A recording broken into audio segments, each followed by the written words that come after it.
ओम श्री परमात्मने नमः। ओम नमो भगवते वासुदेवाय।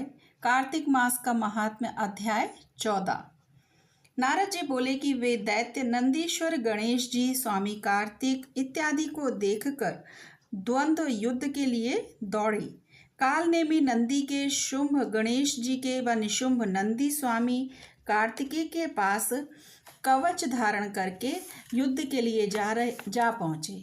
निशुंभ ने स्वामी कार्तिक के मोर के हृदय में 5 बाण मारे और वह मूर्छित होकर गिर गया।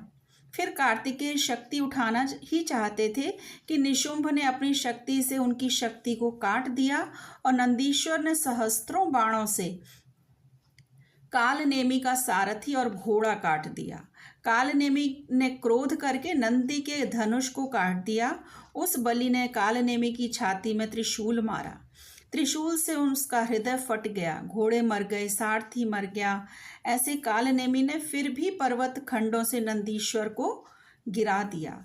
इसके बाद शंभु शुंभ रथ में बैठे गणेश जी मूषक पर बैठकर दोनों आपस में बाणों से लड़ने लगे।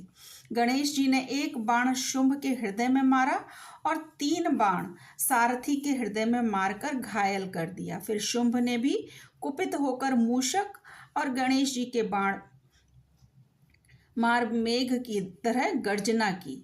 बाणों से घायल मूषक जब नहीं चल सका तब गणेश जी उसके ऊपर से उतरकर पैदल चलने लगे। फिर गणेश जी ने फरसा मारकर शुंभ को पृथ्वी पर गिरा दिया और आप मूषक पर बैठ गए।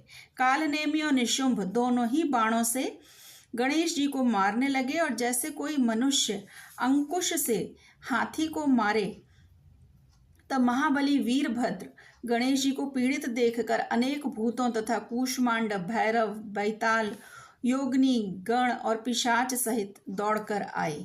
फिर किलकिला शब्द और सिंह की गर्जना से पूर्ण हुए पृथ्वी कांपने लगी।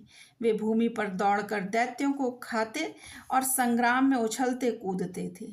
नंदीश्वर और स्वामी कार्तिक सावधानी से संग्राम में बाणों से दैत्यों को मारने लगे। छिन्न भिन्न मरी हुई तथा शिवजी के गणों से खाई हुई दैत्यों की सेना व्याकुल और उदास हो गई। तब जलंधर सेना को छिन्न भिन्न देख बड़ी ध्वजा वाले रथ में बैठकर गणों के सम्मुख आया। उस समय जलंधर के बाणों से पृथ्वी ऐसे ढक गई जैसे आकाश कोहरे से ढक जाता है। उसने 5 बाण गणेश जी के, 9 बाण नंदी के और 20 बाण वीरभद्र के मारे और मेघ की तरह गरजने लगा। तब कार्तिक ने एक शक्ति दैत्य के मारी, जिसके प्रहार से दैत्य का चित्त व्याकुल हो गया। फिर उसने भी क्रोध में आकर गदा लेकर स्वामी कार्तिकेय को मारी। गदा के लगने से वे भूमि पर गिर पड़े। इस तरह नंदी को भी पृथ्वी पर गिरा दिया। फिर गणेश जी ने क्रोध में अपने फरसे से उसकी गर्दन काट दी।